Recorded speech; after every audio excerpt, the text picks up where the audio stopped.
Hello everybody. Hey, I just wanted to tell everybody about what we were doing. We're making kimchi.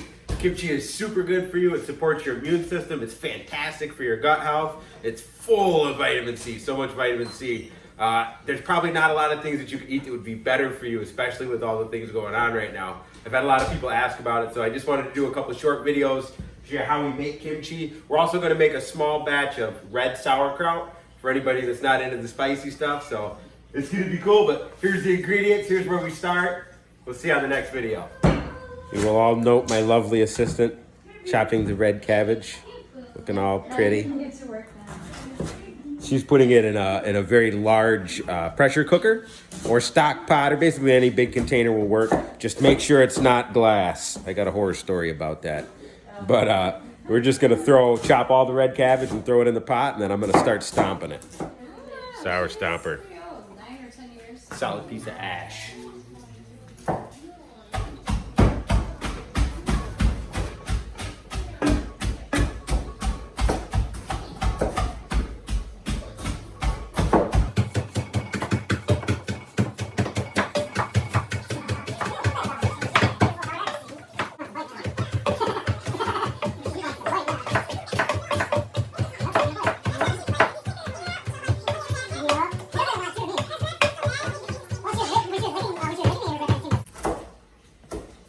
Still here, still stomping the kraut.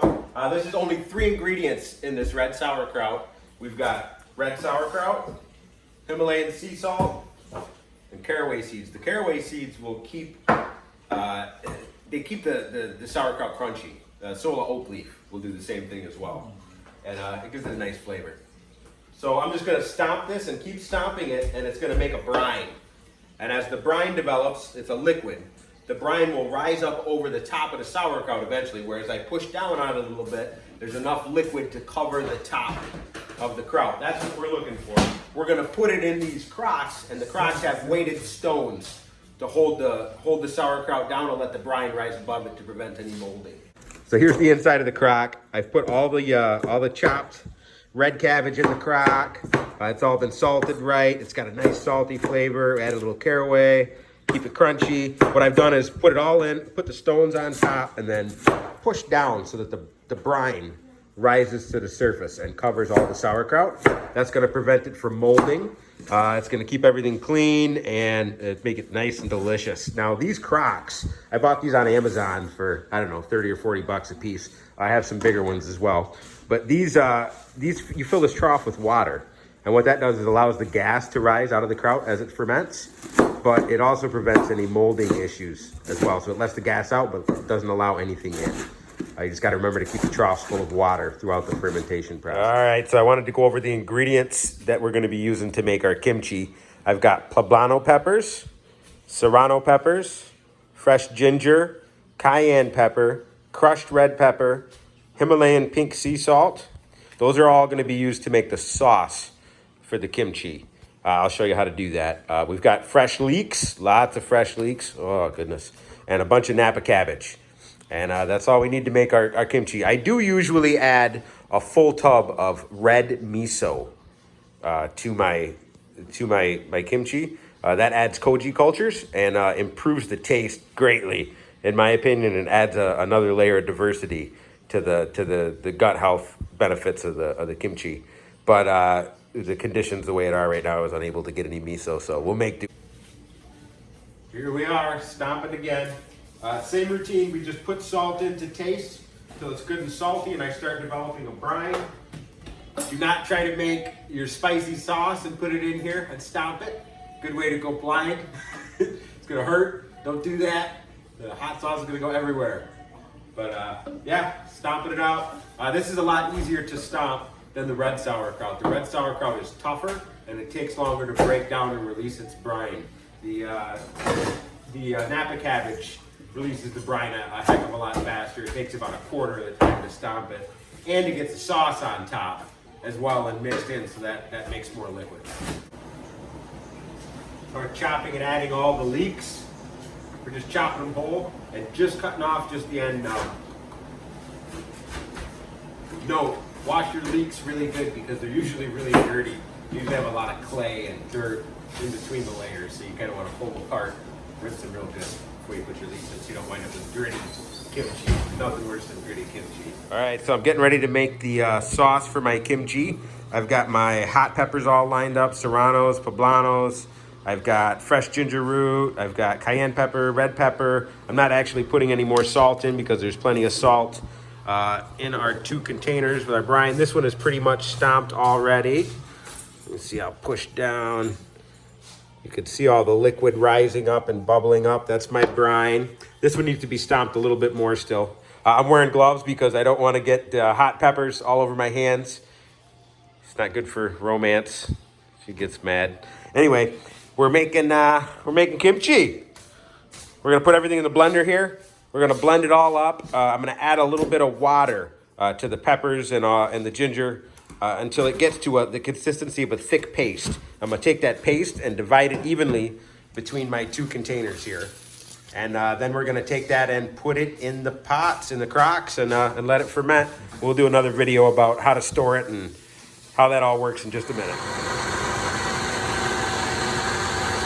Decided to let the muscles from Brussels do the stomping. You just got tired. I've never been tired in my whole life. Dun, dun, dun, dun, dun, dun. I know it looks like a cabbage exploded because it did. Dun, dun, dun. You know what you should do? You should get your assistant some water. That would be nice. And a back rub. Time to pause the video. What did you say? How much longer do I have here? Someone's getting tired. Tired in your mouth. Stirred in the hot sauce. Now I gotta mix it all up. As soon as Slowpoke finishes with that, we will mix that one up. We put it in the crocks. After tasting, I determined it was not spicy enough yet, so we will spice it up. Yeah, peanut butter. All right. Kimchi is all smashed, prepared, lots of sauce and brine. Putting it in the urn. I'm just using a spoon and transferring it. You could pick it up and dump it if you wanted to, but it's kind of messy. We're getting there, guys. I wanted to show you how I do that. It's important that you don't fill your crocks too full, that you can't get the stone to set down inside of the lid. So I got 1 stone in. You move it all the way over to the side. Take the other stone. A little trickier usually to get the second one in.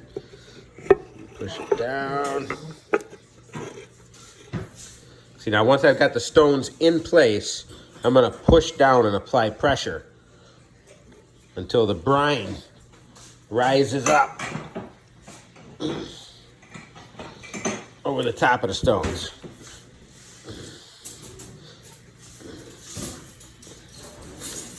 Like so. We get all the debris out of here so that when we fill this with water that there's not a bunch of rotting cabbage floating around on the top. It won't actually affect the kimchi on the inside, but it makes for a pretty gross lip that's going to be sitting around for quite some time while this is fermenting. We don't want that, so let's make sure we get this clean. All right, so we are almost at the end of the process now. Finally, we've got all of the kimchi is in the crocks, sealed, cleaned, ready to go. This is a shelf. We are going to fill the troughs on the crocks with water, clean water, and set them on here to ferment. How long you ferment them depends on how taste, really, more than anything. The longer they ferment, the more sour they'll become. But the higher the bacterial count will also be. So all the gut health benefits tend to increase the longer that you ferment it, but it will become more and more sour as well the longer you ferment it, and more bubbly. Eventually it'll get to a point where it's almost fizzy. It'll bubble, and it'll start talking to you as it's fermenting. You'll be able to hear the gases bubbling out. It'll make a lot of noise. It'll let you know when you need more water, because if you don't hear the bubbling, then obviously the water in the trough needs refilled. As it begins to reach what I think is the perfect time to pull it, which is about 3 weeks to a month in of the fermentation process, the bubbling will slow. It'll crescendo, and then it'll slow. As it comes just over the top and starts to slow down, kind of like popping popcorn. When you only hear a few pops here and there, that's how you know it's really done. And it's at its fizziest, and it's just amazing. It's so good for you. And if anybody wants to try this, hit me up. I can give you more detailed instructions on how to do it. And you don't need all this stuff to accomplish this. You can do the same thing with a glass jar. It's really easy, and it's really incredibly good for you. So have a good day, guys. Bye.